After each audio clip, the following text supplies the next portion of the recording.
All right, everybody, welcome to Frightmare HQ. We are live tonight, Wednesday night.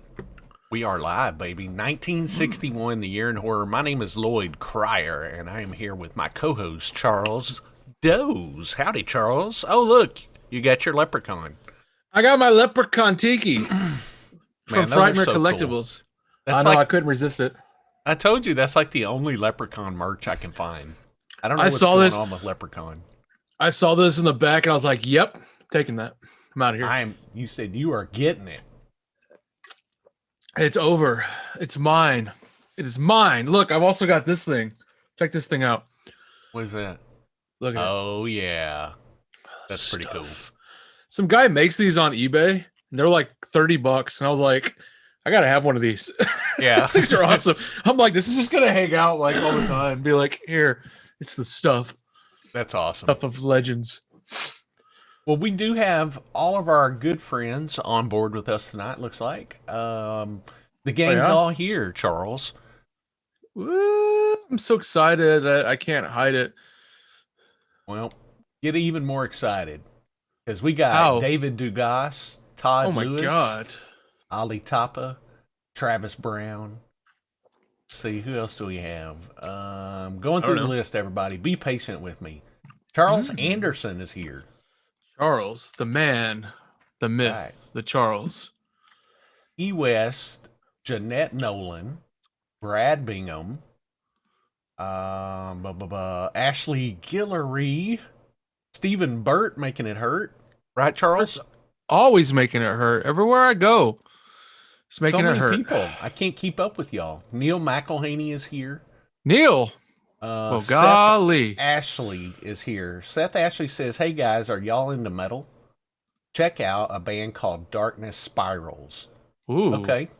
We're going to watch that. Are you in the band, Seth? So, what do you do in the band? Darkness Spirals. I can dig it, though. I can dig it. Can you dig it, brothers and sisters? I can dig it. Well, we are going to get into some digging tonight because we are digging right into 1961, the year in horror. 1961. We were talking before we went live, and I was just like, Charles, I'm going to be honest. I don't know most of the movies on this list. I don't. I'm just going to tell you guys right up front honest. I just don't know them.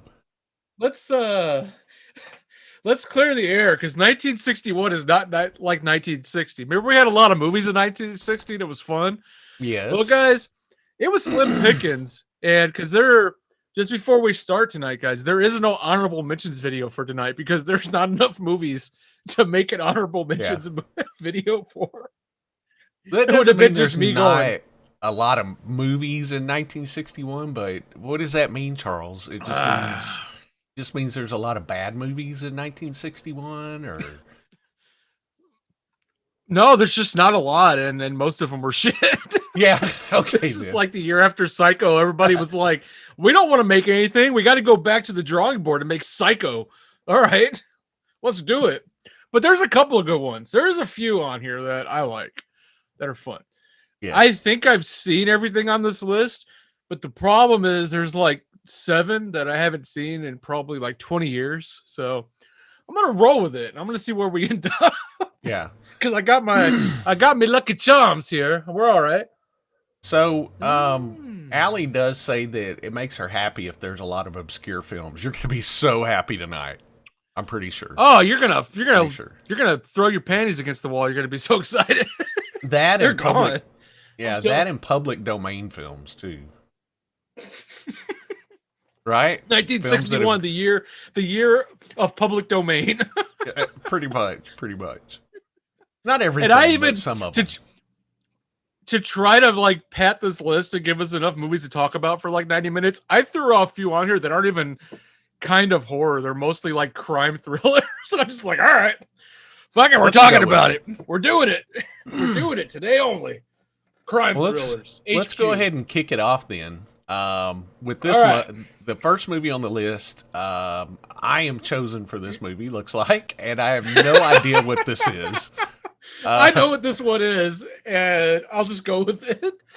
You're just gonna go with it. I know what All this right. one is. I think I do. All right. A priest is sent to a small parish in the Polish countryside, which is believed to be under demonic possession. And there he finds his own temptations awaiting, Charles. Charles, it was released in Poland, February 9th, 1961. It's the Polish nunsploitation religious horror film, Mother Joan of the Angels, written and directed by Jerry Kawalerowicz, based on the 1946 short story of the same name, which was loosely based on the 17th century French witch trials. The film was also known as The Devil and the Nun. Mother Joan of the Angels. I mean, this sounds like a church-funded film. Look, okay. This fucking movie. Let me tell you. Okay. What will surprise you? What surprised me is this movie has a 7.6 on IMDb, and I have seen this movie. Now, I'm pretty sure this movie was only made for people in film school to say, "Oh, I watched Mother Joan of Angels yesterday. It was beautiful. It was tippity top, and it was mind-boggling in the shadows reflected off of her." That was pretty much what this movie's made for, because I fell asleep not once, not twice, not 3 times, but 4 times during this movie. This is the most exciting scene of the movie. And I'll tell you, I first watched this 3 days ago because I had to watch it for this. What is she doing? She's possessed. Oh, that's possession? I didn't know that was possession. Okay. Yeah, she's possessed. And I got this online 3 days ago, and I tried to watch it, and it was tough. I could see every New York film student like creaming in their pants, like, "Oh my god, the shadows are so phenomenal." Did they just call her Dog's Tail? She's Dog's Tail.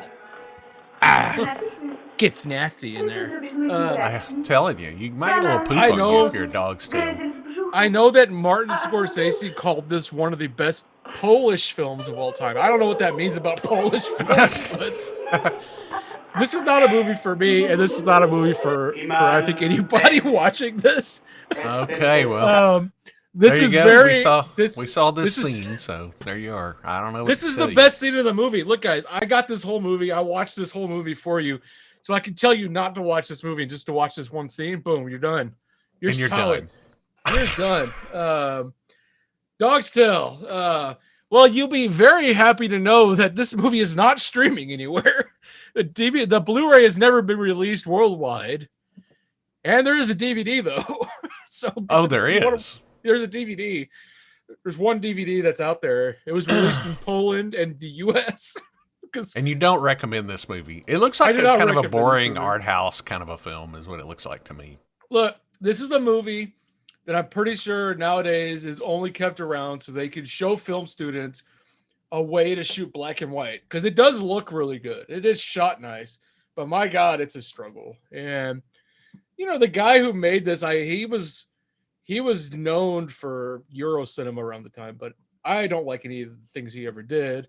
And yeah, this is just something for film students. I don't think any sort of mainstream or even low mainstream horror fan is ever going to like this. Never want to watch this in their entire lives. And they'll probably, like, if I told anybody to watch this, they would probably stab me and be like, "Why, Charles? Why'd you tell me to watch this? Why?" So with that in mind, I'm going to move on to the next one, because I don't give a shit about ever hearing about this movie ever again in my entire life. So Mother Joan of Angels. Yeah, there you go. There it is. Done. Moving on. Moving on, guys. I did want to mention Hendershot 555 has resubscribed at Tier 1 for 7 months in a row, 8 total. And he comments, "Love this place." I'll try to replay the alert so everybody can see it. Look, Brad said, "This one didn't pop up at the 1961 horror film list on Wikipedia when prepping for tonight." Brad, I go deep, Brad. Some of the shit I pull is not on Wikipedia. I'm beyond Wikipedia at this point. Yeah. And Wikipedia comes to me like everybody goes to Wikipedia. That's what happens. Well, let's move to the next one because I know Don't this make one me. sounds a little better. Yeah, this one. Okay, I know this one, and so we're going from Poland to Germany because those two go hand in hand, don't they? You might as well. Wealthy, heavily insured men are being murdered at an alarming rate. Scotland Yard decides we're going to investigate this shit, and they find clues that leads to a ring of blind men because why not? And these blind men are led by a mysterious reverend because, of course, um, this was released in West Germany and only West Germany, March 28th, 1961. It's the German horror crime thriller, The Dead Eyes of London, directed by Alfred Voyer. The film is loosely based on the 24 novel, The Dark Eyes of London, and it was previously adapted into a 1939 film called The Dark Eyes of London. And this film itself is more closer to being a remake to the 1939 film rather than an adaptation of Wallace's novel. Okay.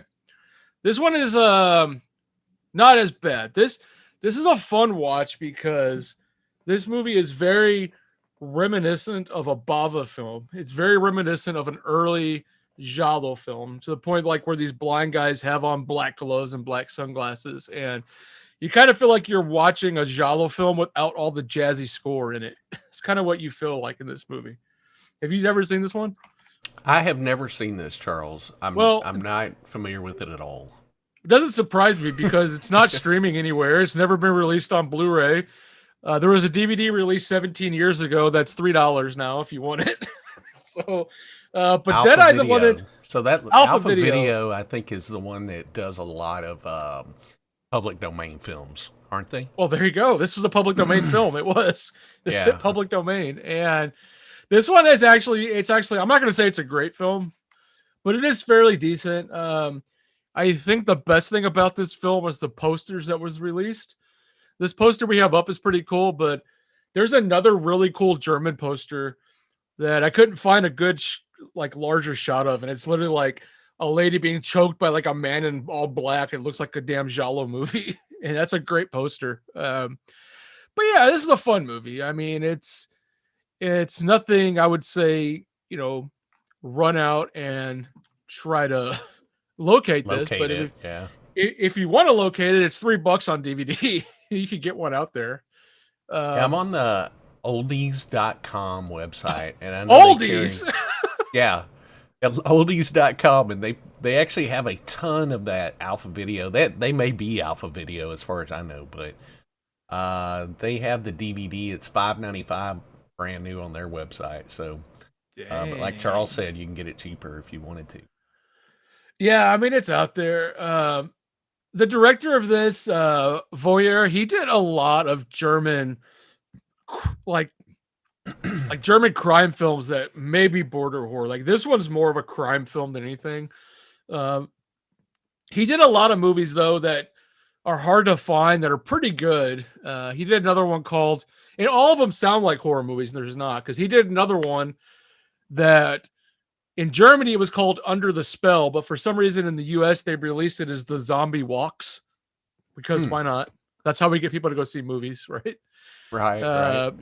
He did another one called Tears of Blood, and these are all just crime movies that he made, and they're all pretty decent. This one's a fun watch if you can get it. This is another one that's not streaming, which is kind of surprising, but I know I've somehow noticed that a lot of these public domain movies are released on a lot of DVDs, but they're never streaming anywhere. It's kind of weird. Maybe sometimes PBS has them on like at 1 a.m.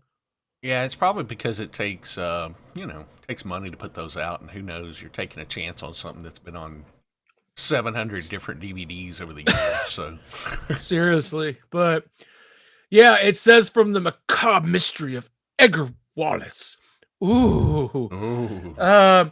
Honestly, I mean, this is a pretty good movie, but I would recommend watching the 1939 film Dark Eyes of London. That one is a lot better. That one has Bela Lugosi in it from 39. It was called something else here. I can't exactly remember. It was released under their name here. I think it was Human Monster or something. That one's actually really good. This one's kind of, I don't know, follow up, but yeah, there is that. Well, there you go. I think we could probably skip over to the next one. What do you think, Charles? Yeah, I mean, I think we're kind of beating Dead Eyes of London with a dead stick. It's done. Come back with full health. We're beating the dead horse of London. We're beating the dead horse of London. The next one, though, next one's a fun one. I know the next one. All right. Okay. This is a good one, right, Charles? Yeah. We're getting somewhere good, guys. It took a minute, but it does take a minute. All when right, you get older, here we go. it takes a little bit longer when you get older. So when you get older, I'm sorry, I gotta go. Oh, that's okay. Do I have any media for this one? Because I'm looking at my board and I don't see media for this one. Maybe I missed it. Maybe it's under something else. I think it's under Scream of something. Yeah, Scream of something. Well, oh, I see it. All right. Carrying on, a wheelchair-bound young woman returns to her father's estate after 10 years. And although she's told he's away, she keeps seeing his dead body on the estate. Released in the UK March 30th, 1961, it's the British psychological horror thriller Taste of Fear, directed by Seth Holt. The film was released in the United States as Scream of Fear, which is what I was looking for on my board, was Scream of Fear. Scream of Fear. I am not familiar with this one either. Oh, look, adult entertainment. Yeah, Scream of Fear, this is actually a really, really good film, and this is a Hammer horror film, and it's one of the like psychological thrillers that Hammer was making at the times that were almost like a sideline to a lot of the gothic horror stuff they were bringing out. They were generally, whereas like a lot of their gothic horror films were all shot in like bright Technicolor, all these psychological thrillers were mainly in black and white. It largely helped them align with everything else that was going away in Europe at the time. And this one is actually really, really good. Seth Holt directed this. He would later on to do more Hammer work. He did Blood from the Mummy's Tomb. And this one relies really heavily on a fantastic script. And the cinematography in this movie is great. The acting is great. It's I think Scream of Fear is what a lot of people understood this one has and remembered it as. It's the way the title. Yeah, it's great though. Like I said, it's beautifully made. It's I think it's been almost 60 years. It's been 60 years now since this was brought out, and yeah, I think this is actually one of the better Hammer horror films in my opinion. I like this one a lot. And because of that, this is actually going to be the movie we're going to give away today. I got a copy of it right here. Boom. Nice. Scream of Fear. Look at that. Scream of Fear. Todd Lewis says, my name is in that poster, sort of, yeah. Ronald Lewis and Todd. So we'll go ahead and count that. Yes, your name is in the title. We'll count that. But this is a fun one. I mean, this is what I recommend everybody, try to see. It's only available on this, though. This is the Hammer Films. Double feature comes with Never Take Candy from a Stranger. And this is the first time Scream of Fear was released on disc. It was never on DVD before. And it was brought out on Blu-ray only on this. So it's a really, really good transfer. Really beautiful transfer. Awesome. Great movie for anybody who wants to check it out. Like I said, I was kind of a fan of the director, Seth Holt. He didn't do a lot. And he basically did like 4 movies. He did this. He did a really great film, though, called The Nanny with Bette Davis. You remember that film? No, but Bette Davis did a couple of Hammer films, didn't she? Yeah. Wasn't there one called like Family Reunion or something like that? I can't remember, but yeah, something like that. And yeah, I mean, this was fun. I mean, you've got Christopher Lee in this movie. Susan Strasberg's in this, and she's really great. I mean, her the way she plays her character, this reminds me a lot of Jessica Harper in Suspiria. You know, it reminds me a lot of that character. And I think this is a great movie. One that's not a lot of people have unfortunately seen in the US, because I think a lot of that goes down to the fact that it hasn't been really available a lot. So I'm going to give this away at some point today. And I'm going to blow somebody's mind on Scream of Fear in the original 166-1 aspect ratio with a new transfer. Woo! Sweet. So everybody stay tuned for that later in the show. We're going to give that one away. All right. Charles, this next one that's on the list, I watched part of this clip and it looks crazy. So I gotta know more about this movie. I love this movie. I'm just going to tell you that. Okay. All right. And this is mine too, isn't it? I guess it had to be. I guess it had to be. That's right. All right. 4 men are cursed by a voodoo priest. You already know you're screwed. Oh yeah. 4 men cursed by a voodoo priest for stealing a sacred idol from his temple. Soon, a band of murderous doll men are after the men and their families. This was released in Mexico, April 13th, 1961. It's the Mexican horror film Muñecos Infernales, directed by Benito Alazraca, also known under the title. We slaughter pronunciation of stuff, y'all. We just who knows how to pronounce this stuff. That's his name. His name is now Benito Alazraca.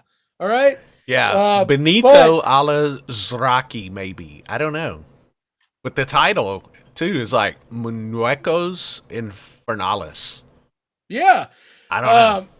Yeah, so Muñecos Infernales was only released in Mexico and the US. When it was dropped in the US, the title was changed to Curse of the Doll People and Devil Doll Men. This movie is freaking insane. Let me tell you that.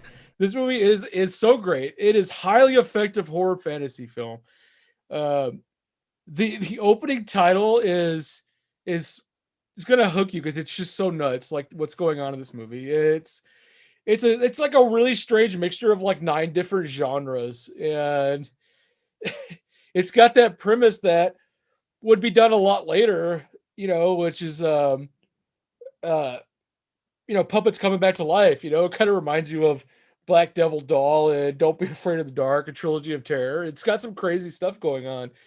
The dolls though are super creepy because it's not dolls. They're played by little people.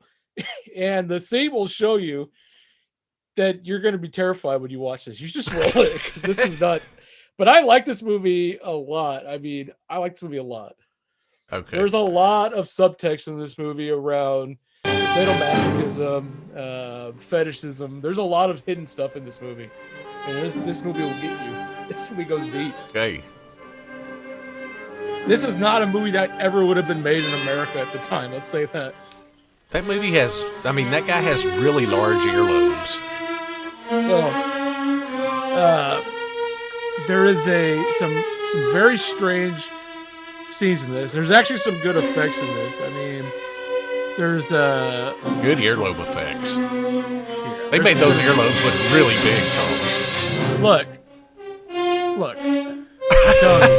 But there are you're saying there's good effects though, right? No, I mean, this for the time, this being made in Mexico, they were not known at the time for a lot of films, especially films like this. There was stuff going around, but, there's an insane scene in this where it's almost like stab that guy at him. Yeah, I'm telling you. This movie is creepy as hell. There's a scene in here where there's almost like a doll, autopsy scene, like where she takes off this doll's head, and she crushes it, and she's like, ah! It's so crazy. Well, 2 takeaways from this, Charles. I have 2 takeaways after seeing that. Number 1, I'm seeing on the marquee or on the poster the tagline. It said, "What's this called? Attack of the Doll People" or something. Yeah, this was Curse of the Doll People. Okay, Curse of the Doll People. Tagline: they'll stab you in the dick. They'll stab you in the dick. They're only available at dick reach. And Watch then your number dick. two. Number two. There's more to What do you my got thoughts, now? everybody. I don't know. I really don't. Somebody said that we should just call Benito Alazraki. We should call him Benny. Benny. Who said that? Apparently, Let's just call him Benny. I gotta give props to Raven Rose because she said she watched this recently. It's not scary, but it's creepy as shit. Yeah, that's the thing. It's not creepy. I mean, not scary, but it's creepy. Yeah, it's not. It's creepy as hell. I mean, it's grisly. There's a shot of like burning corpses in this movie. It's for the time this was out. This movie is like insane. Well, honestly, if I woke up in the middle of the night and there were little people in my room stabbing people in the dick, that would creep the shit out of me, man. I'd be like, whoa. What's with all the dick stabbing? What happened? Yeah, come on, man. Can we all get along? This is BS, man. So this is a Mexican film, Charles? This is a Mexican film. Yeah, Mexico. Awesome. I love Mexican movies. This is one of the early precursors to what you could say developed a lot of Mexican horror through the late 70s and 80s. This movie is nuts. It was shot in Mexico. It was only released in Mexico and some parts of the U.S. I think it was released in East Coast areas very briefly. That's when it got the other names. But yeah, I don't know. I like this movie. I like this movie a lot. It's weird. Can we see it anywhere? Yeah. So surprisingly enough, it's now streaming on Tubi. Curse of the Doll People. Tubi just got this one, I think, this year. So previously, there'd been no Blu-ray release of this. And this was brought out by BCI on that Crypt of Terror Spanish horror set. But that DVD set's like $130, $140 used on eBay. It's like crazy. I have that set downstairs. I know you do. You're like, I got them all. I'll bootleg them. Yeah, I need to watch this. I need to watch it. I didn't know it was on that set. It's on that set. And yeah, but Tubi free with ads. It's not the best quality, but I'm fairly sure. I'm sure that this movie's never been restored. I'd be highly surprised if the original negative actually exists. It's probably in a cabin somewhere in Cedar Juarez or something. it's just hanging out. I'm gonna go find it. I'm gonna go find it one day. But yeah, this is a weird movie. If you want to see a great precursor of Mexican horror, watch this movie. Do it. I want to see it. Count me as one of the ones that want to see that movie. Well, if you can't find it, I'll just come by and stab you in the dick. So okay, you'll feel better. So one more time for people when they're looking for it. What's it on under Tubi? Is it under Curse of the Doll People? Yeah, Curse of the Doll People on Tubi. You'll find it. All right. Go out and watch this one. I'm going to watch this one myself. All right. Here's one that I know, Charles. I'm so glad you gave me this one because I know this movie. I did. I was like, fine.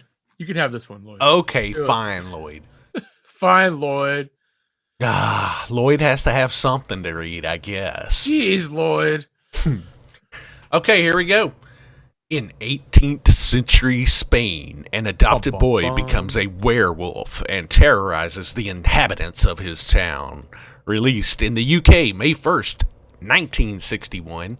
It is... Oh, am I? Oh, yeah, I'm reading the right one. God, I thought I was on the wrong one for a second there, Charles. It is the Hammer horror film, The Curse of the Werewolf, directed by Terrence Fisher and starring Oliver Reed in his first leading role. The film was based on the 1933 novel, The Werewolf of Paris. Curse of the Werewolf. It's always fun to see Oliver Reed before he was blackout drunk in every movie he did after that. So. I was going to ask, was Oliver Reed drunk in this one too? Or? I don't think he was. He was. There came a point where he was like, look, I'm Oliver Reed. If you want me to be in your movie, I'm blackout drunk 93% of the time, but I'll remember my lines. I'll get through it. They're like, all right, that's cool. Yeah.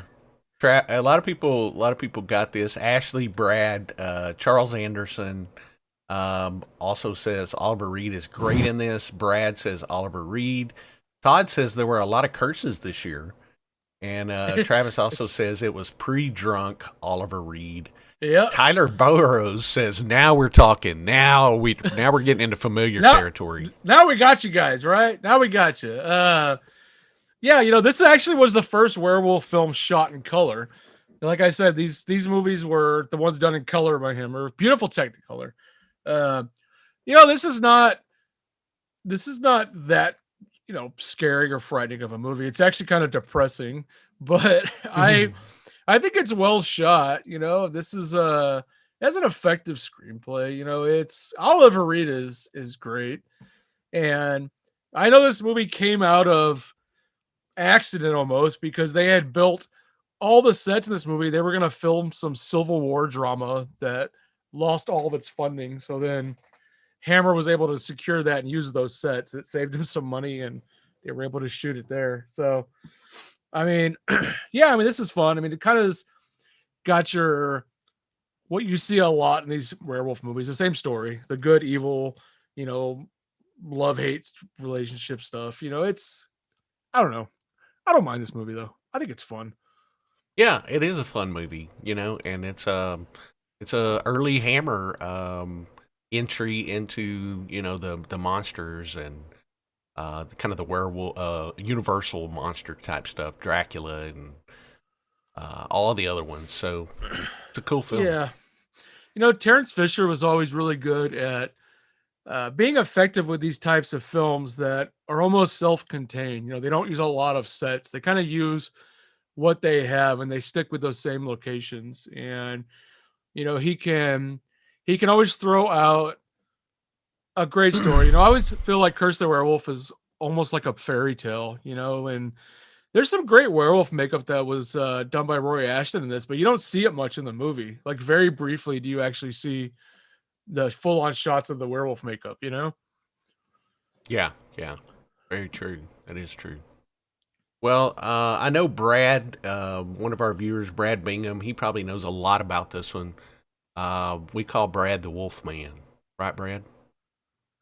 Oh, is he like Teen Wolf? Does he ride on top of cars and play basketball? Because that would be amazing. He's much more the classical Wolf Man, more classic.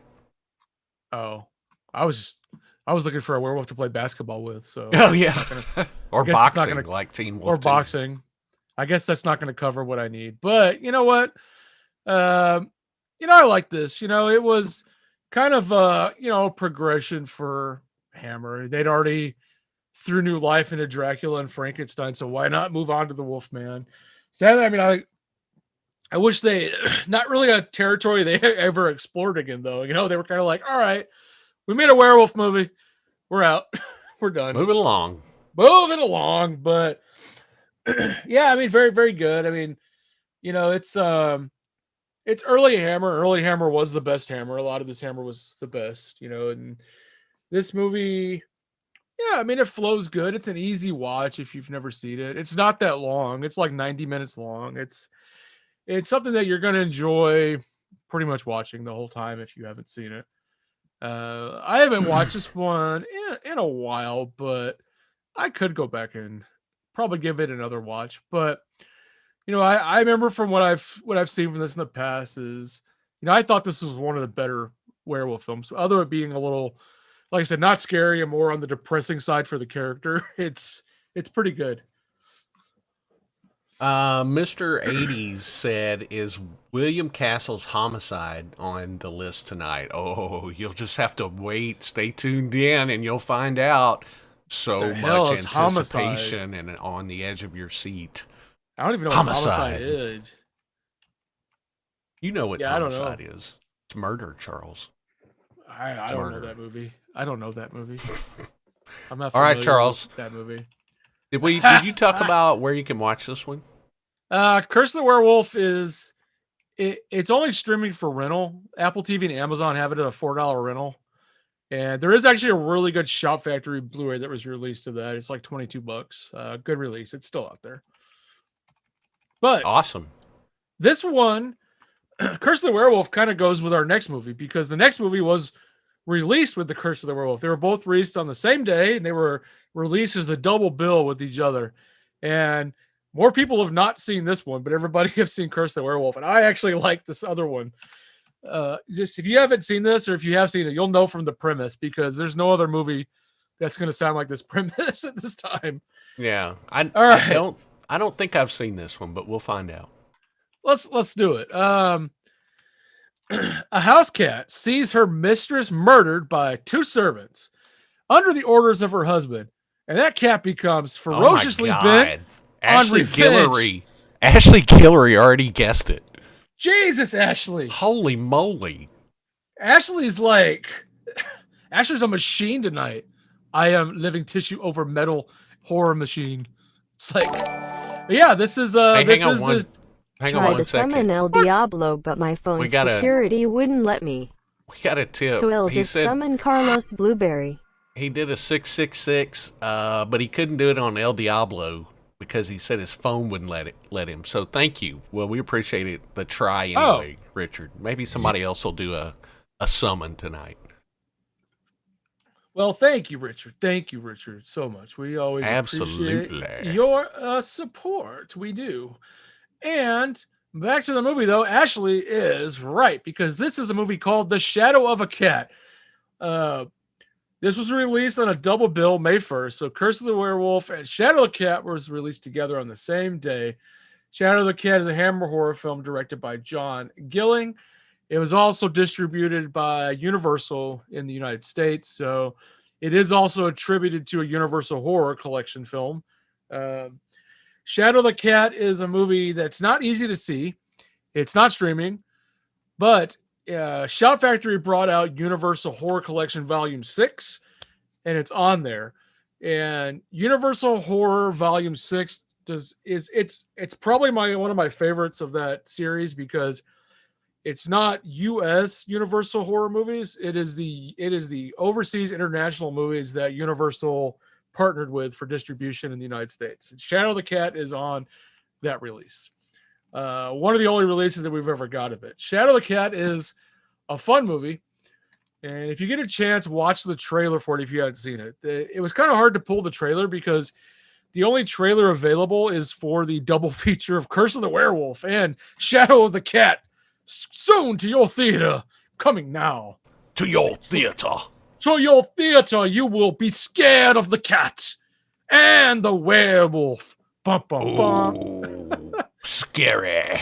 Double I'm feature. so scared. What am I going to do? Yeah, no, Shadow of the Cat's a lot of fun. It's absolutely ridiculous, but I really like it. Has anybody else out there seen this besides Ashley? Because Ashley knows. Yeah, Raven Rose kind of knocked it. She said she thought it was unintentionally hilarious. And that's kind of what happens. Like, you're watching this and there's all these scenes where the cat's like, meow, meow. I mean, the cat's like peeking. It's like, just random cat shots is basically what you're saying. And then like the lady looks through the window and she's like, cat. It's like, oh no. I don't think I have ever seen this one. This Am I missing is out? no, you're not missing out. But if you come across it, I'd say watch it. Richard said it was on TV a couple weeks ago. That's pretty cool. Yeah, Shadow of the Cat's just one of those weird movies that I think you should watch. I mean, I'm not saying, go out of your way and try to buy it. It's kind of unfortunate that it's only on that box set, because that box set is a little expensive. It's like $50. There's some good movies on there, but this is, I don't know. This is it's just eerie and very, very strange. I mean, you start off with like a moody gothic type murder, with all the rickety floors, and then somebody dies, and then this just, I don't know. It's a lot of fun. I mean, it was. Well, that's kind of its own subgenre unto Yeah. itself. There were cat a lot cat of those. exploitation. It's cat exploitation at its best. Yeah, cat exploitation. Charles Anderson said in the UK, Indicator released 5 Hammer box sets. Volume 5 has Shadow of the Cat, so that's pretty cool. Yeah, that is pretty cool. The guy who directed this actually did a lot of other movies. He did The Reptile, which is another Hammer film. I think that was. Oh wait! Yay! Ali Tapa summoned El Diablo. Thanks for the tip. Are you having I a stroke summon again? El Diablo to spank your pen, Richard Lloyd. while he No, slumbers. you can't hear what I can hear, what everybody else can hear. Ali Tapa just summoned El Diablo. That was pretty cool. Thank you very much, Ali. Oh, that's cool. That's cool. Thank you so much, Ali. Yeah, sorry, I lost my train of thought. But yeah, though this director kind of worked in this genre. He's a very weird director, and he does a good job of building up a lot of suspense for really insane plots, kind of like Plague of the Zombies and The Reptile. It's just like the stories are absolutely ludicrous, but he does a great job playing with the scripts he has. And he's like Raven mentioned, it kind of becomes unintentionally hilarious because he finds ways to play with comedic elements in these, kind of hiding it. Like he's very good at that, at doing things that he knows is going to be funny, but it still comes off as serious. And he did that with a lot of films. The guy who shot this is I can't remember his name, but the guy who was a cinematographer shot this also did Curse of the Werewolf too. So they're shot very similarly. And I think he did Tomb of Lygia, another one, but definitely this one's been a hard film to get a hold of for a long time, and it is on that Blu-ray set. Kind of the only way you can get it, but there is a DVD, if I remember, like a double feature DVD out there somewhere. It's like $8. You can get this on too. So sweet. It's all fun right. In that whole people like those old, dark house creeper weird films. I think you'll like this one a lot. So go for it. And have a good time. Don't go in there being too serious, and you'll have a lot of fun watching this ridiculous movie. Yeah. I think it's something that could be remade. This would be a fun movie remade nowadays. Why not? Okay.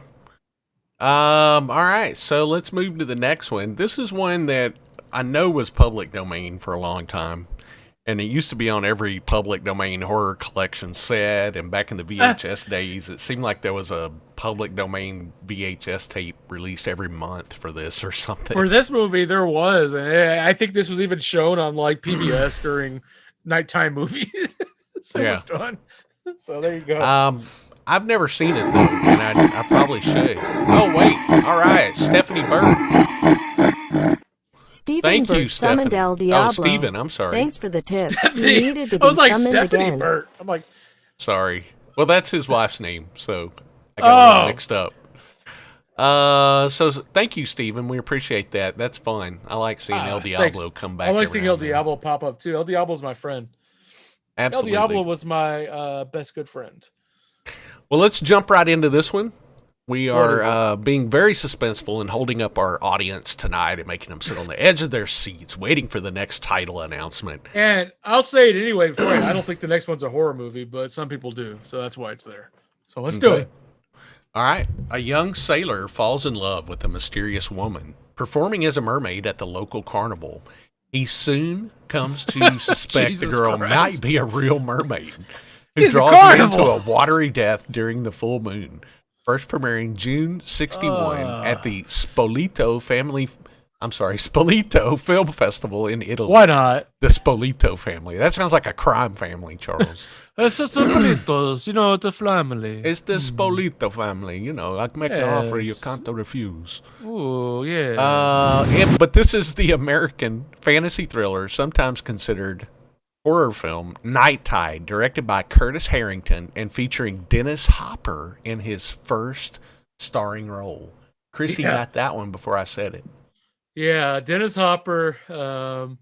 I've seen this movie, and I don't know. I don't think this is really a horror movie, but it's like an erotic thriller fantasy. I found it very difficult to watch, but I know some people like this one. Curtis Harrington is like one of those avant-garde directors that everybody thinks shits diamonds, and I don't really like any things that he did. I'm gonna be honest with you. Yeah, everybody thinks he shits diamonds, and I'm like, nah. What do you want me to say? I mean, this is it's a surreal movie. It tries to be really deep, and it tries to be really, oh God, I don't know, too cool for Hollywood almost. That's probably why it was, it premiered in 61, but it wasn't actually released until 63. So sometimes you'll see this movie incorrectly labeled as a 1963 release. It's not. It's a 61 release. Yeah, I don't know. I mean, what do you I want don't me know to either say? because I have not seen this. I Sorry. know the guy. I know. You know, people thought he was such a great director, and he went on to do a bunch of episodes of Charlie's Angels. So I was like, see, I told you, son of a bitches. He's not that good. Doing Charlie's Angels. So, but I don't know. I mean, this really was his. I think it was his first movie he actually directed. He was an assistant director on a lot of movies before this. I think he even worked for a while with Roger Corman because this, if I'm not mistaken, was originally going to be something done by Roger Corman. The screenplay was supposed to be a Corman film, and Corman didn't want to make it, and it got passed on to Harrington, who made it his Sounds first. familiar. That sounds Yeah. about right.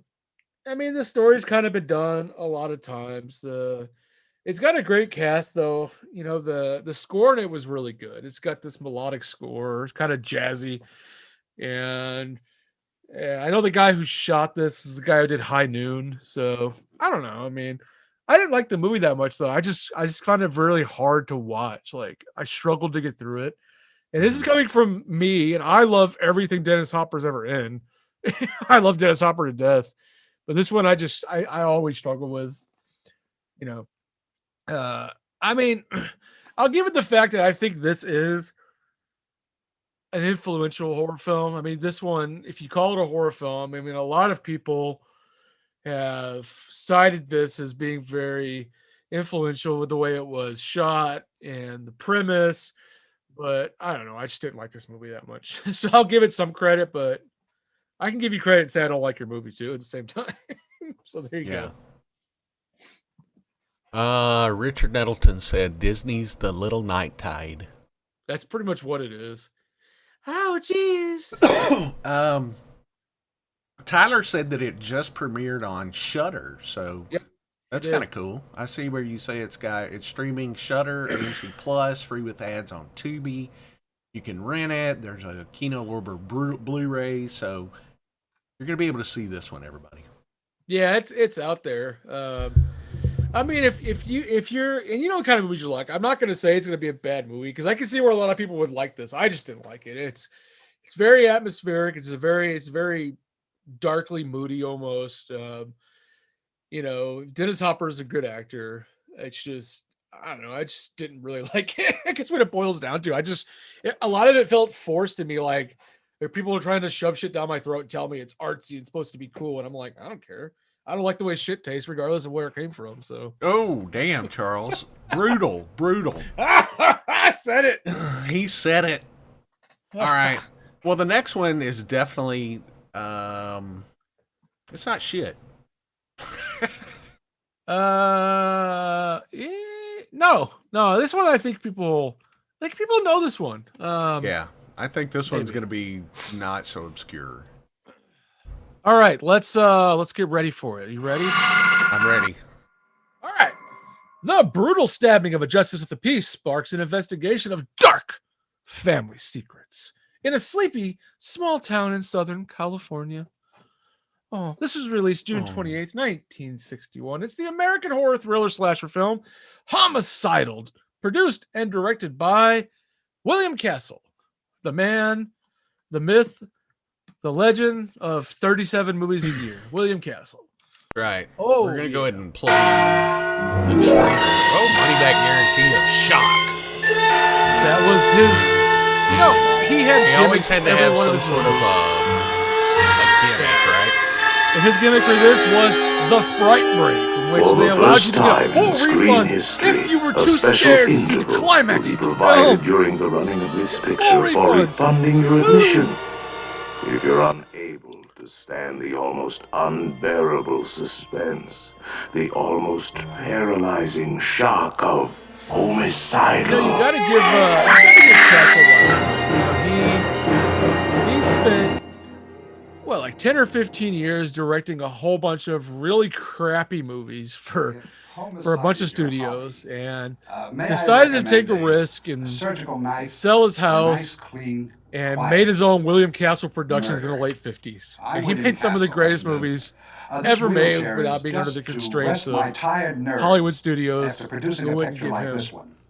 the We time are of so day. He was sure one of the you will original, find it the such a gimmick man. shocking He would and Right. startling preview this stuff with like and we are life offering insurance a policies and money-back guarantee. if you When fart you come during to this see movie, we'll give you a free Homicidal. popcorn. It's fart proof. Yeah. And Like, behind the okay, suspense, I'm going there to will it. be It's a gonna be fright great. break. An interval People during ate this which up. you I mean, can this is quiet what your nerves.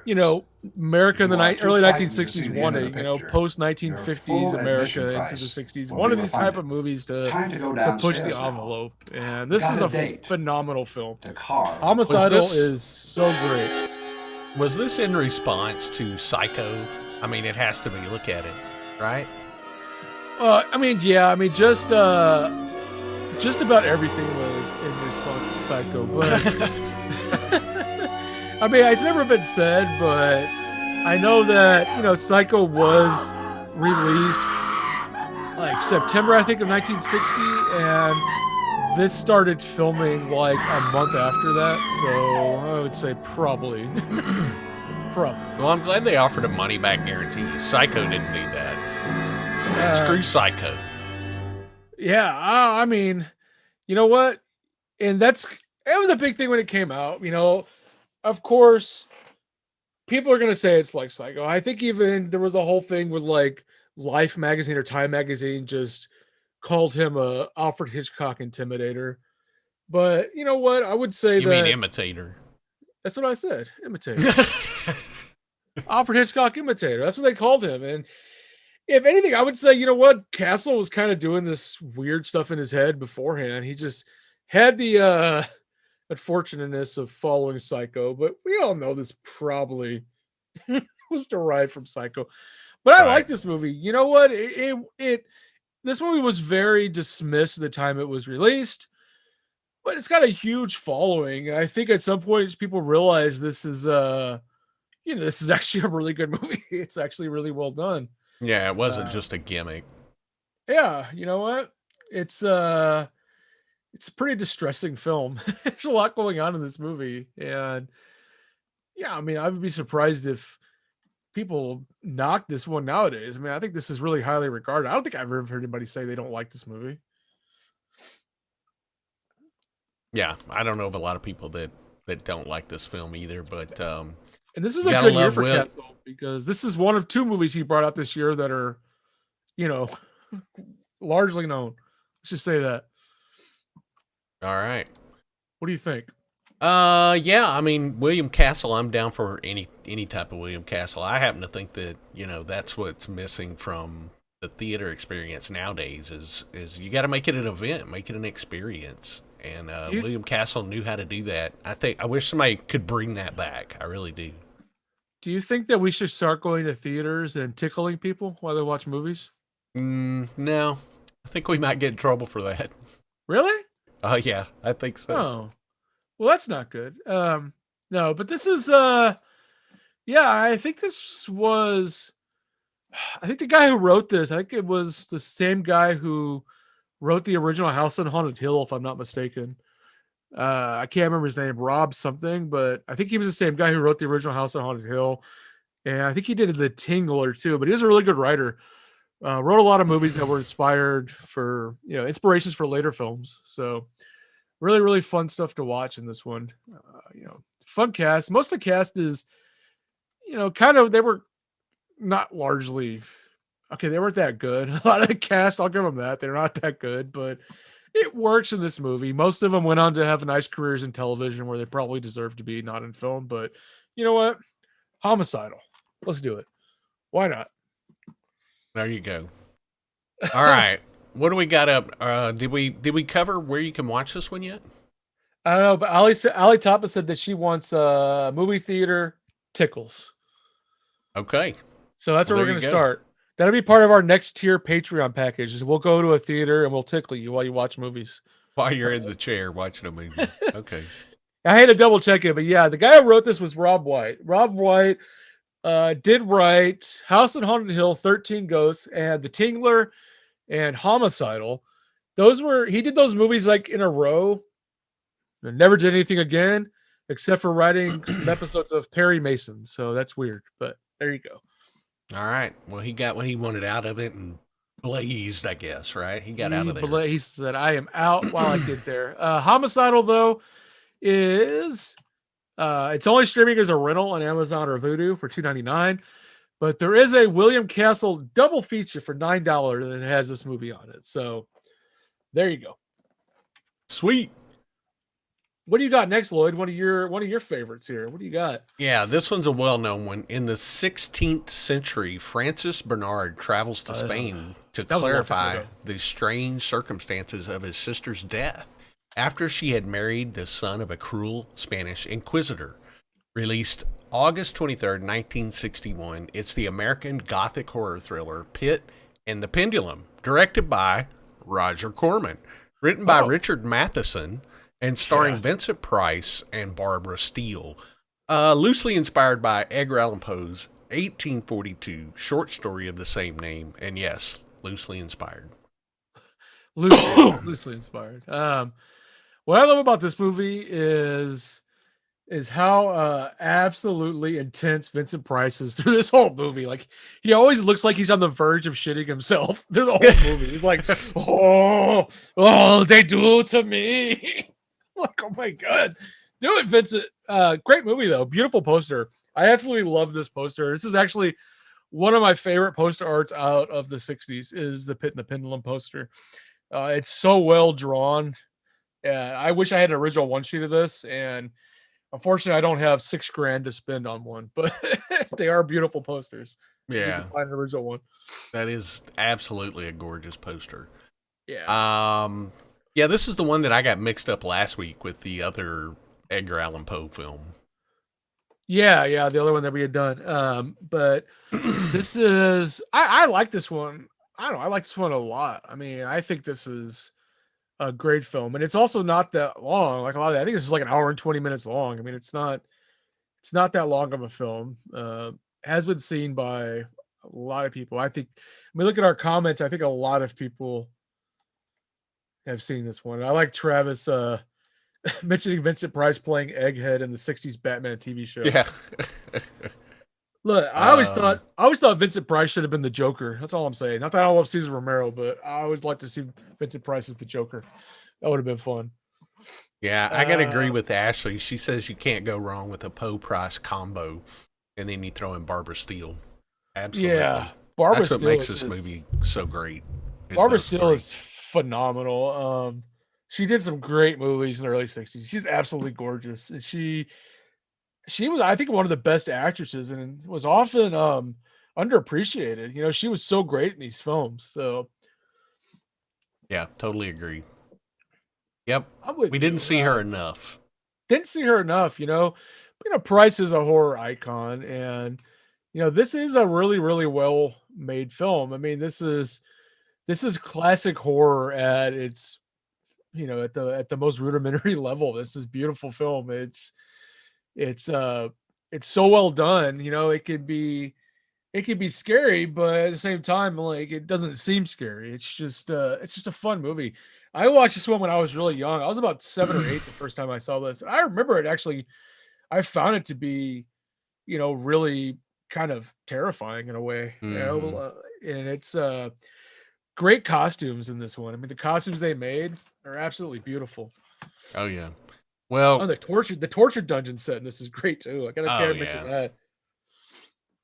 Well, it's pretty cool to think back that we've had Roger and Barbara both at Texas Frightmare Weekend in the past. That'll kind of blow your mind, right? When you think about that. He just turned 95 too, like yesterday, didn't he?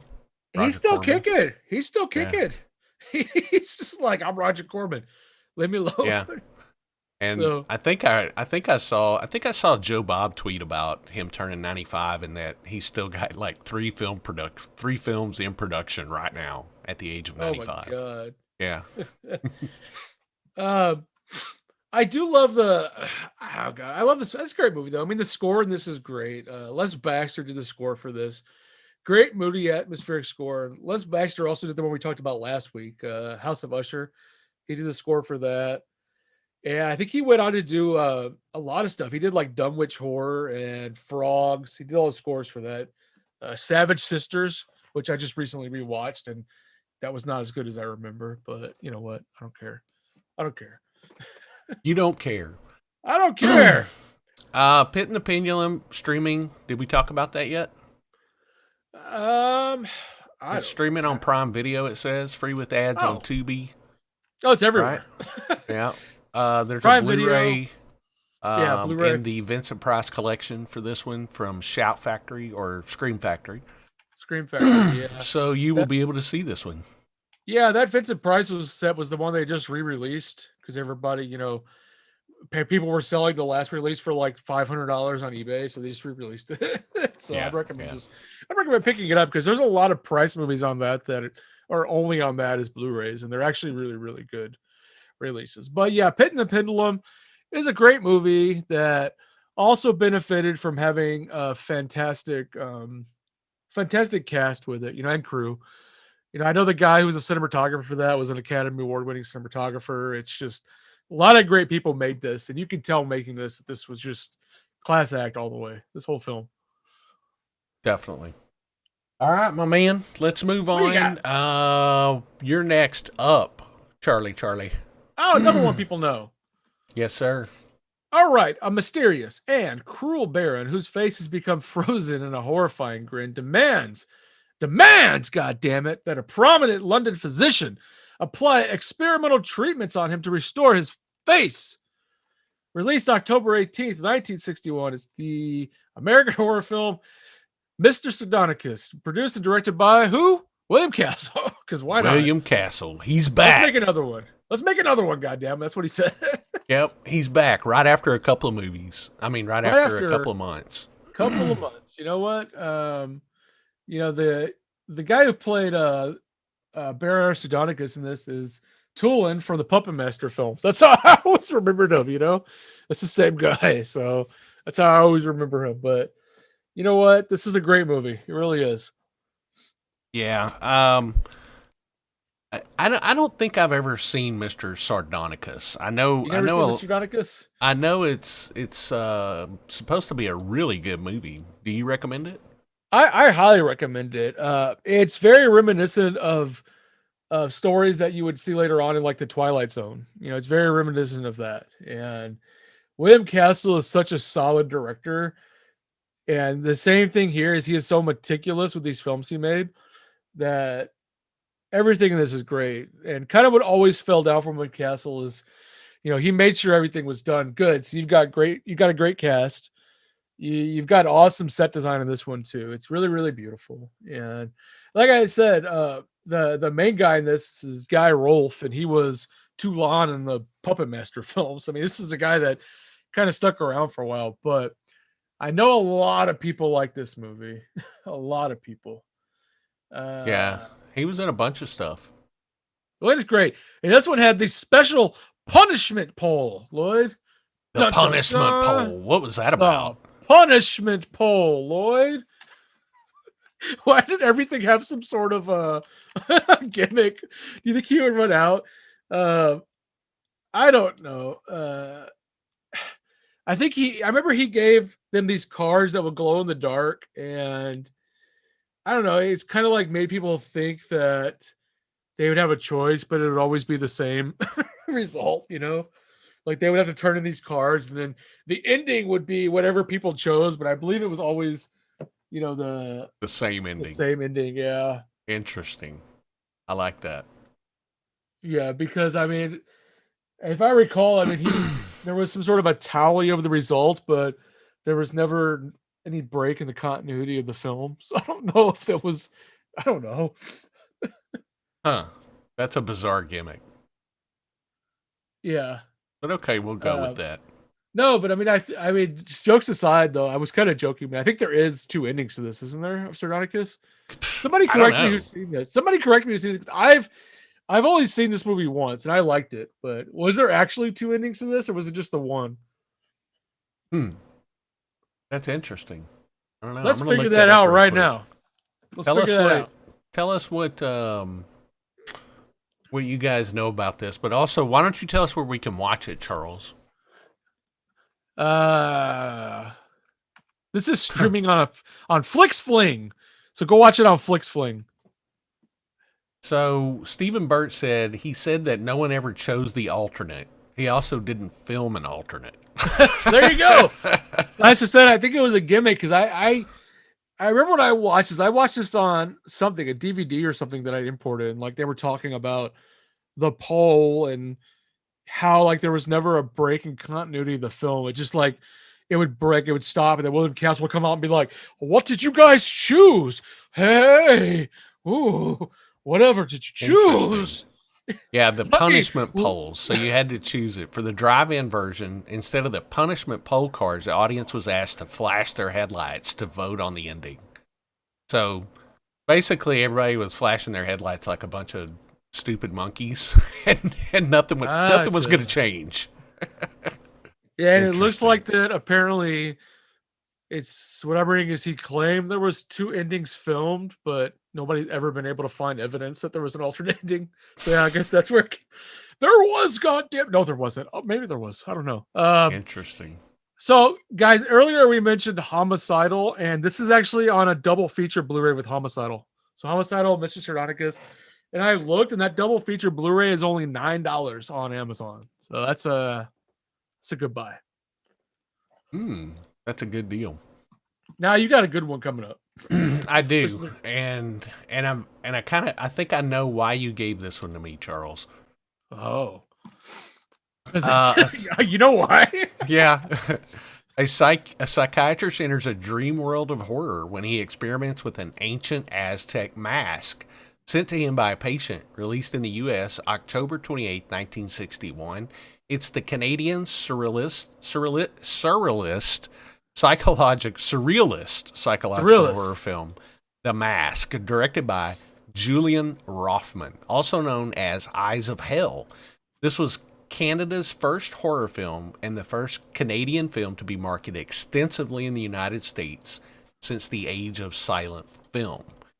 And I know why you're telling me about why you gave this one to me, because there was a 3D sequence in this movie. Is that correct? There was. You had to put on the mystic mask and see it in third dimension. I want to say that I bought this on Blu-ray on 3D, but I haven't watched it yet. And it's not the whole movie that's 3D, right? It's just like a sequence in the movie that's 3D. Just a sequence. It's like 10 minutes. And I first watched this when Kino Lorber brought out a Blu-ray of this, and Kino Lorber brought out kind of similar to Silent Madness. You know, they brought out like a 3D one for 3D TVs, and they brought out the one with the anaglyph, whatever 3D glasses. Oh yeah. Here, I'm gonna see if I can find my Blu-ray one. Now, ladies and gentlemen, put on the mask. But you can't share the shock until you have the miracle movie mask. All right, guys. Well, the mask. At showings of this motion picture, let me tell you, this each movie patron will receive is. his own miracle movie mask. It's definitely. Let's watch the scene again. Okay. Then Well, this is your mask definitely a piece of history because you got Canada's first horror film. World that man has Other ever than that, dreamed, this the screen has ever dared is not show. really that good of a A new realm of horror that I'm can gonna put that only be out there. seen through It's the mask. yeah, it's just weird. I don't know. Not even in a good way. I mean, this is just Initiated the strange and mysterious. yeah. The world's greatest It kind of connoisseur feels and like we collector talked of about masks. Horror Hotel Mr. Jim Moran. last week, 1960. It kind of feels like almost like that. Travel to the remotest corners of the globe. And really, Every the city, plot is super through simple. You savage don't have jungles, much. I mean, you have this guy who to the inner catalogs sanctums of museum esoteric antiquities, the and temples of exotic rituals. he gets transported into and this caverns world. and I palaces. don't know. The What do you want me to say? It's most just comprehensive overall, this is collection not. of masks You know, in the it's world. not that good of a movie, but Some for are the works effort, of it's a decent Some are little film. You astounding know, it's and not horrifying, the best, but but nowhere in all my you know what? travels It's have I found a pretty mask it's so pretty cheap. absolutely But we'll say that. remarkable as Yeah. this mask. They were, I want to Miracle say when they movie first Fright put this Mask. Blu-ray out, like The the mask that you will first be invited to put 500 on or so people when that you see the ordered it motion got picture a called replica The of that mask or something. But This is the I mask found my that will Blu-ray. open your eyes It's to still such things unopened. as man Can you has believe never that? dared I've got to imagine. watch this one pretty The soon. mask that will make you part of the I would say, sensation yeah. of the I most mean, staggering it's a experience fun of your gimmick. I life. would say the movie itself is slow. There's not much to the warned. plot. I didn't think Things that you will see I when didn't you think put the on this overall mask film was that will good, surely but take you to the very you know what? limits of your It feels a little nerves, hokey. The effects the very aren't too boundary bad. It's line just of weird. The movie sanity. itself is just weird in the sense of but I think this is a fun movie to throw in your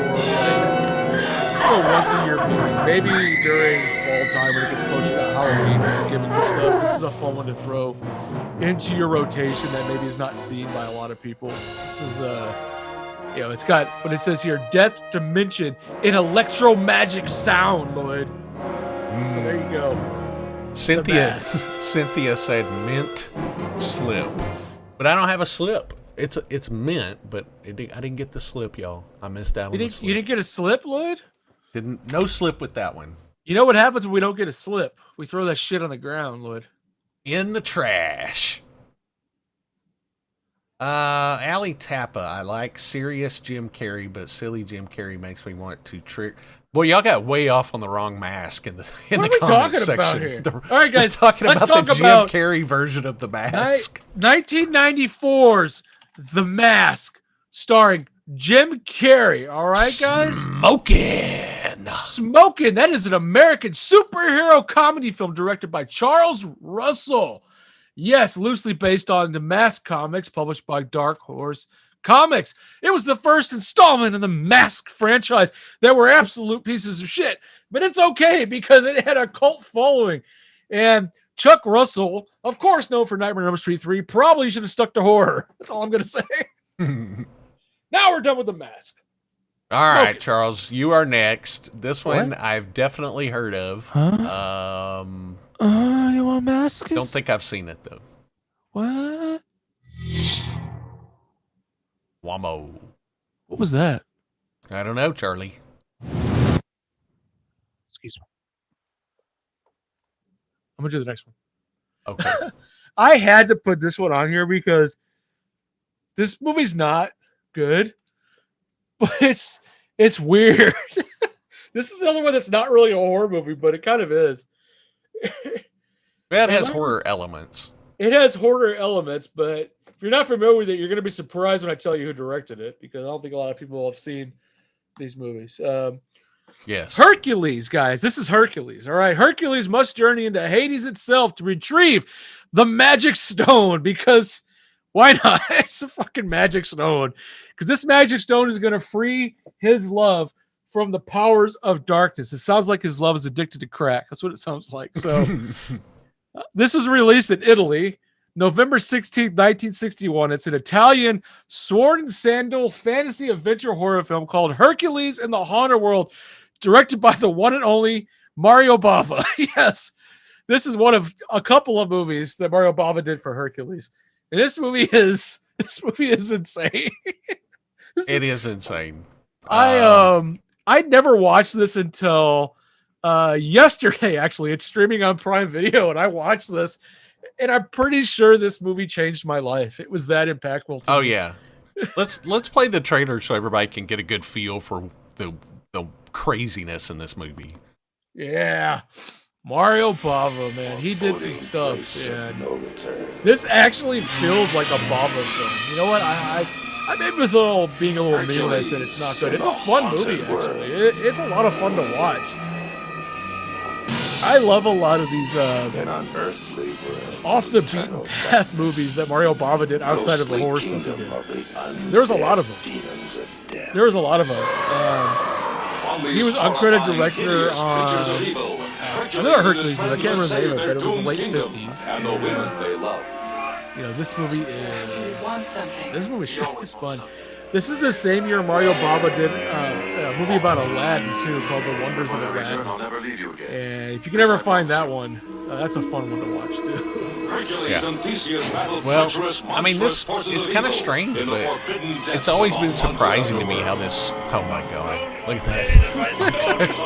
I told you, this movie changed my life yesterday. I watched it while I was working, and I couldn't even work. I had to stop working, and I was like, "Yep, this is happening." Oh yeah. Yeah, I gotta keep watching this. Stop! It's a trap. Hercules. Yeah, well, this was kind of a long tradition in Italy. There were always some kind of wacky, strange, sword and sorcery kind of films. You know what I mean? Yeah. Yeah. This is considered a sword and sandal film. Sword and sandal was a genre of Italian films that were usually based on mythology or biblical stylings that tried to emulate the huge budget films like Ten Commandments, etc. that Hollywood was doing, Cleopatra, Ben-Hur. So these was a huge thing in Italy from late 50s to mid 60s. They made these sword and sandal films. And sword and sandal films, actually spaghetti westerns replaced sword and sandal films. So Hollywood started getting big into the Western type stuff and started getting bigger. So then came spaghetti Westerns. So if you want to learn about spaghetti Westerns, the first place you got to travel is the sword and sandal genre for Italy. And you know what? This is, there's some actually decent ones. This is one of the weirder ones. I mean, this is Greek mythology, Mario Bava style. And it's fun. That's why I say, and we need to do something about Mario Bava, like some of these other alternate movies of his, because he did some weird takes. Like the Aladdin movie he did the same year is the Aladdin story, like Disney did. It's just Mario Bava style. It's fun. Yeah, it's a lot of fun. Well, it's a grand tradition in Italy. I know Luigi Cosi did some Hercules films with Lou Ferrigno in them too, back in the early '80s. So it's fun stuff. I mean, if you really want to torture yourself with the craziest sword and sandal kind of a film, watch Your Hunter from the Future. Oh God, Hercules was a big thing too during this like 50s and 60s sword and sandal era, because there was like 20 Hercules films made in the span of like 7 years. Like that's no joke. Like Hercules was being cranked out. Like there was so many different Hercules movies, Yeah. So many different ones. And they pretty much they were bringing these out like 1-2 a year. Like every 4 months it'd be Hercules and the sprouted potato, Hercules and the horse who stubbed his toe. Oh, yeah. Those kind of movies. Oh no, what do we do? But yeah, no. It's kind of weird, but yeah, I mean, Hercules was a big one. And then there was movies on like David and Goliath. There was a lot of those that were done. Then there was also TV syndication in Italy. They did like a Son of Hercules series. It's very weird, but I don't know. That's a different story. But they were into that. So there you go. Streaming on Prime Video, you can rent it for $1.99 on Amazon. There's a Kino Lorber Blu-ray out there for $23 also, right, Charles? Yeah, Kino Lorber did like a 2K resto on this movie, and I think that's the one that's on Prime because it looks really good. Sweet. All right. Yeah. I mean, it's a fun one. I mean, if you think of it as a fun off-kilter Mario Bava film, it's a lot of fun. Don't go in there thinking you're gonna see like a fun hardcore action film about Hercules, because it's just weird. But it's on Prime. What are you gonna do but watch it? You can't resist it. Come on. Got to check it out. This is a perfect film for a watch party, I think, Lloyd. We need a watch party this movie. I'm in. If anybody wants to co-host that with us, I'm in. Please. All right, guys. We are at the last movie on the list, y'all. Are we ready, Charles? Let's do it. All right. A young governess for 2 children becomes convinced that the house and grounds are haunted. Released November 24th, 1961. It's the British psychological horror film The Innocents, directed by Jack Clayton and written by William Archibald and Truman Capote. Based on the 1898 A 1898 novella, Turn of the Screw. Yeah, this is no way around it. I mean, this is a phenomenal movie. This inspired a lot of films that came after it. Beautifully shot. This is a great film. This is upper class, super sophisticated horror, very complex. I mean, Truman Capote wrote this, and it is based on Turn of the Screw. This is not a jump scare movie. This is a super slow burn. Yeah, super slow burn. Yeah. There's a Criterion Blu-ray, which is what I bought because I'd never seen this one before, and I wanted to check it out. So the Criterion, of course, looks beautiful. It's a great Blu-ray to buy if you can find it. I don't know if it's still out there or not. So yeah, it's still around. It's still floating. But you have to know you're going into this. You're not going into this for some sort of jump out of your chair, jump scare movie. No, you're going to be invested in this. You're not playing a tic-tac-toe on your phone while you're watching this. You're not going to know what the hell's going on. You're going to have to sit here and watch this movie. Yeah. That's how it is. But you know what? This is a great movie. I mean, there's not really another way around it. I don't even know. I can't say anything negative about this movie. I mean, this is a very well done film. It's perfectly edited. It's edited down to, a perfect length. It's like an hour and 45 minutes. And Jack Clayton is a great director. Deborah Kerr in this is fantastic. She's such a great actress. Yeah, that's pretty much what I got. Yeah. The guy who directed this, though, Jack Clayton, I don't think he did much, which was kind of interesting. I know he did a mid-70s adaptation of The Great Gatsby. That's the only other thing I know he did off the top of my head. I don't know anything else that he did. Yeah, I'm not too familiar. But, we've covered films that, Turn of the Screw, that were based on that original story, Turn of the Screw. And there's several of them out there. Several. So it's just one of those classic horror tales, Yeah, one of those classic horror tales. I mean, by 61, this is already, Turn of the Screw had already influenced so much in film, stage plays, TV. I mean, it was just a large basis of a lot of stuff that was happening. But great movie. What are you going to say about it? Except it's fantastic. I mean, that's kind of what it is. But do get ready to settle in and pay a lot of attention because, it's a slow burner. We already said that, but it's fun. I mean, if you can get through this, if you have the patience for it, this is a classic tale. Like we already said, it's been remade and made into several different films over and over again. So it's worth it. Over and over. And I know when this was shot, Clayton, from what I recall, wanted this to be the polar opposite of a Hammer horror film, which was popular at the time.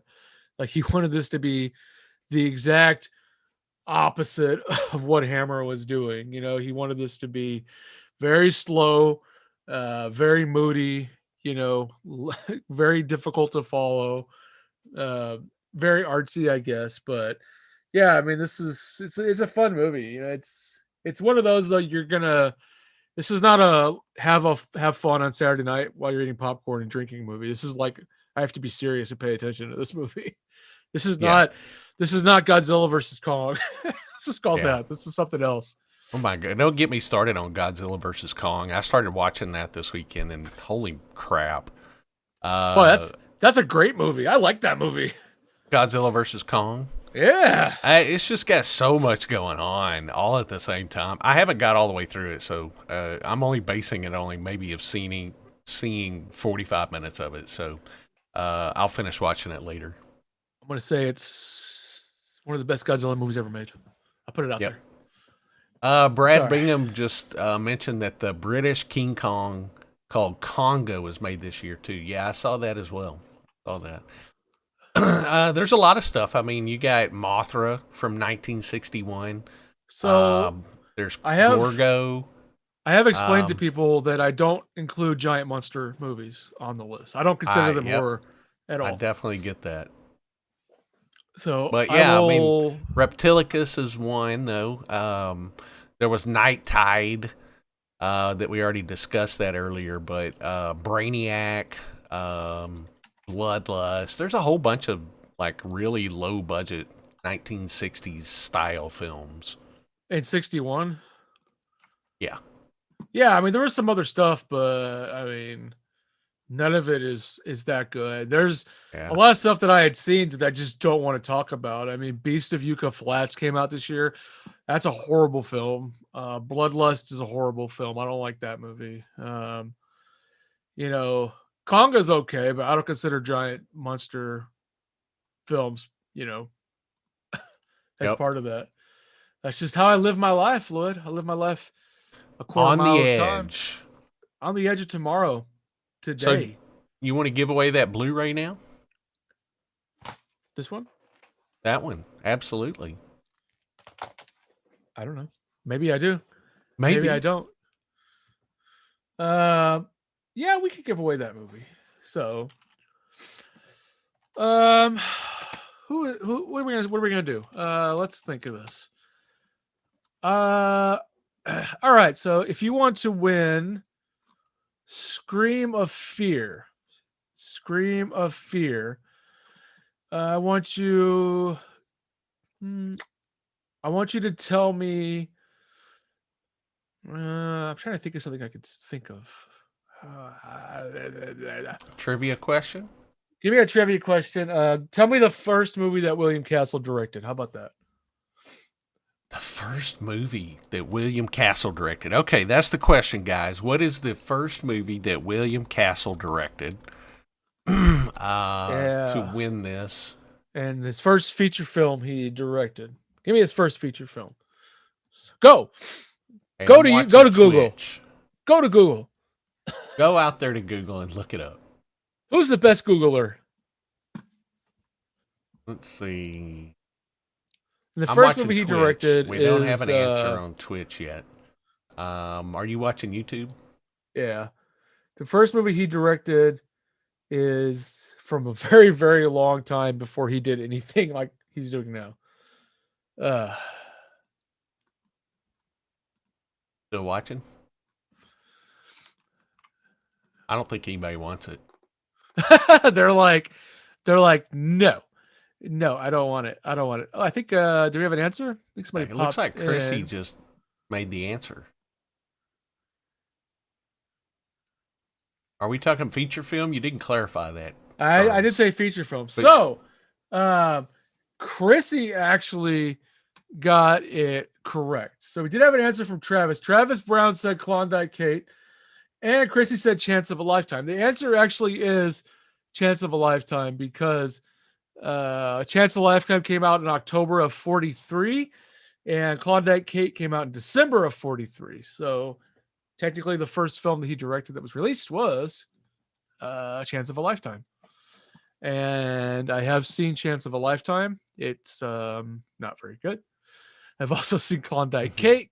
Klondike Kate is actually not that bad. If you like a movie about a saloon dancer who lives in Alaska, I'd recommend Klondike Kate. So sweet. Well, there you go. Chrissy, you're gonna have a double feature of Scream of Fear and also the 1960 Never Take Candy from a Stranger, which is about me and Lloyd. So enjoy.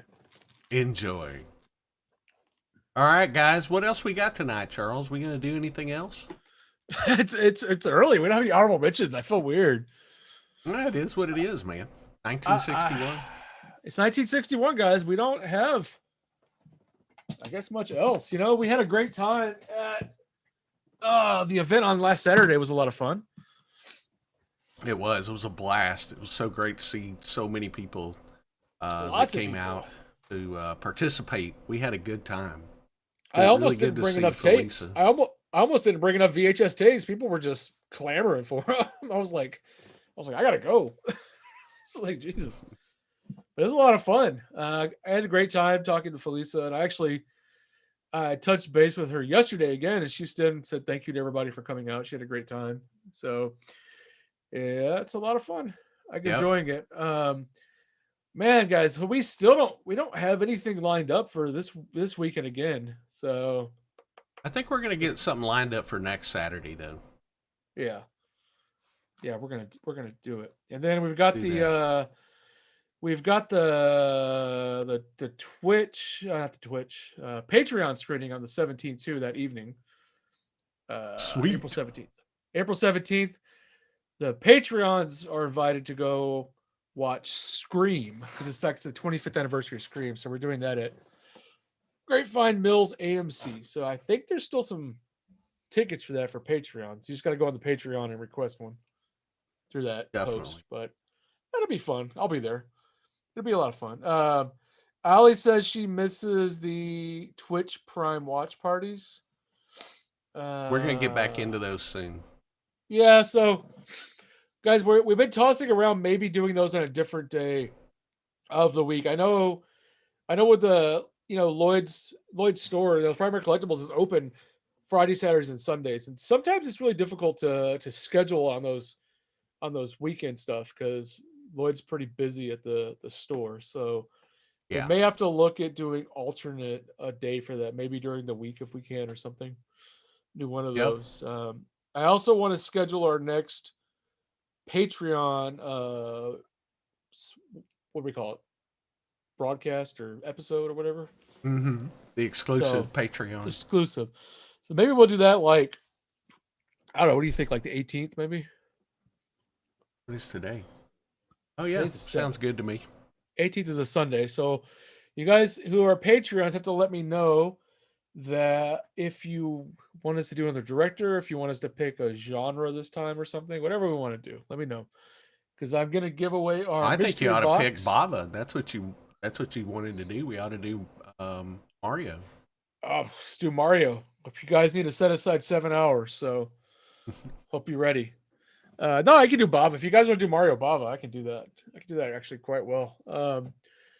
So yeah, that'd be a good one because we have a couple of Patreon giveaways. I mean, we got the Patreon mystery box, which Travis won last month. And then we're also giving away the It's Alive one-sheet poster, the original one-sheet poster for our Patreons. I don't know what I did with it, but it's somewhere in my office. Somewhere. I think it's hidden under that Dawn of the Dead one-sheet over there. You guys can't have that one. I'm sorry. Let me see. All right. Yeah, there it Everybody is. likes so that'd be fun. There's a couple of votes for Mondays, so we'll come up with a day, guys. Come up with a day soon and get it figured out and make it happen.